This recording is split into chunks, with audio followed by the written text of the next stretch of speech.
እናት በጉልበቷ መታ ከቸርች እየዞረች ልጄ እንደዚህ ሆነ እያለች ለማኝ እያረክ ያለው አንተ የሰው ሻጭ ረፍ ይልሃል እግዚአብሔር።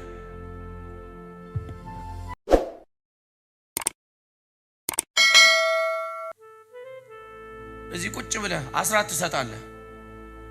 ወንድምህን እዛ ገደሉ እያልክ ሴራ እያሰራ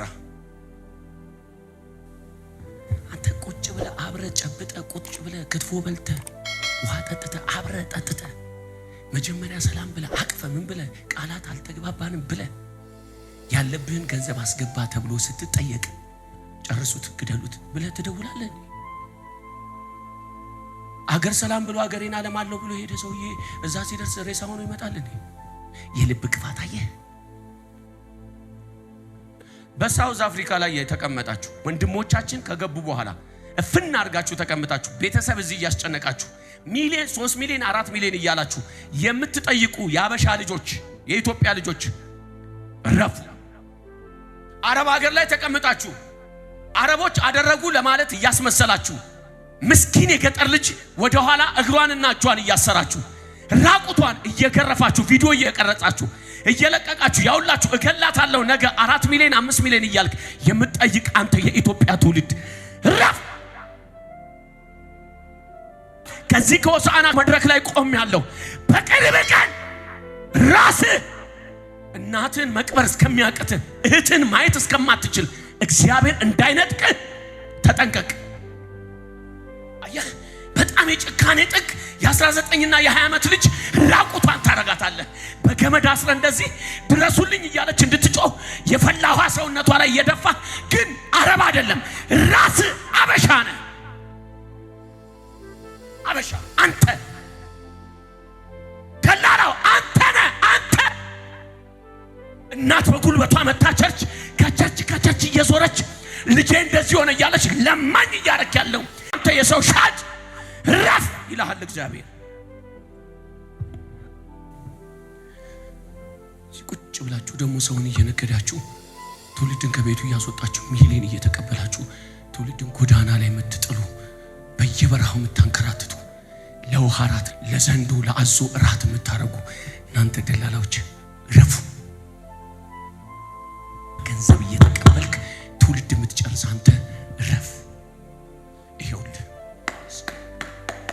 መጽሐፉን ግባና አንብበው። ሰው ሻጮች ነጋዴዎች ይላቸዋል። እኔ አይደለሁም የምለው ይሄው ይሄ ነው የሚለው ይሄ ነው ደግሞ አለው። ከገቡ በኋላ ሲጀመር አካሄዳቸው ትክክል አይደለም። የሌብነት መንገድ ነው የሄዱት። ልክ አይደሉም። እነሱም ራሱ እግዚአብሔርን የሚያሳዘኑ ናቸው። ግን ክርስቲያናቸው የምስጋና ፕሮግራም አስብለው እዚህ መድረክ ላይ ምስጋና ብለው ይጮሁልናል። ውሸታሞች ናቸው። ግን ከገቡ በኋላ አፍናችሁ በሚሊዮን የሚቆጠር ገንዘብ የምትጠይቁ እናንተ ረፉ። እግዚአብሔር ከመጣ የምትወዳትን ገንዘብ ተቀብለ አስተዳድርሻለሁ እናቴ ቤት ሰራልሻለሁ ቤት ሰርቼ አኖራለሁ የምትለውን አባትን ነጥቆ ብቻን እንዳያስቀር ብቻ አንተ የሰው እያንገላታ እግዚአብሔር ያንተን ሰው ዝም ምን አይነት ነው ይሄ? አዲስ ፍጥረት አይደለ እንዴ? በክርስቶስ ኢየሱስ የሆነ መዳን አለን እኮ ምናምን። አንቺ እግዚአብሔር ከሌባና ከአጭበርባሪ ጋር የሚስማማ አምላክ አይደለም። አትሆና ብቻ አታስመስይ። እግዚአብሔር ከኔ አመጻ ጋር አይጨፍርም። እኔ ከማረጋው አመጻ ጋር እግዚአብሔር አያጨበጭብም። ነፍሰ ገዳይ ናቸው። ግን ምንድናቸው? ክርስቲያን ናቸው። ያርዳሉ። ገዳዮች ናቸው።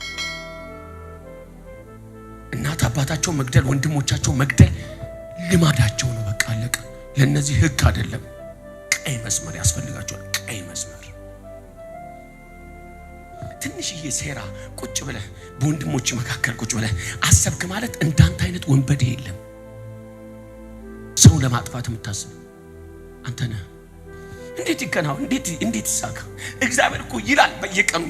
አየህ እግዚአብሔር ታዲያ የሚልህን ነገርና የሚያደርግልህን ነገር በዚህ በገዳይነት መንፈስ ልብ ተሸክመ አመፀኝነት ልብ ላይ እያሰብክ በዚህ ውስጥ ታዲያ እንዴት አድርጎ ነው እግዚአብሔር ለአንተ ምልክት ታምራት ምናምን የሚሰጥ? እግዚአብሔር አይስማማም።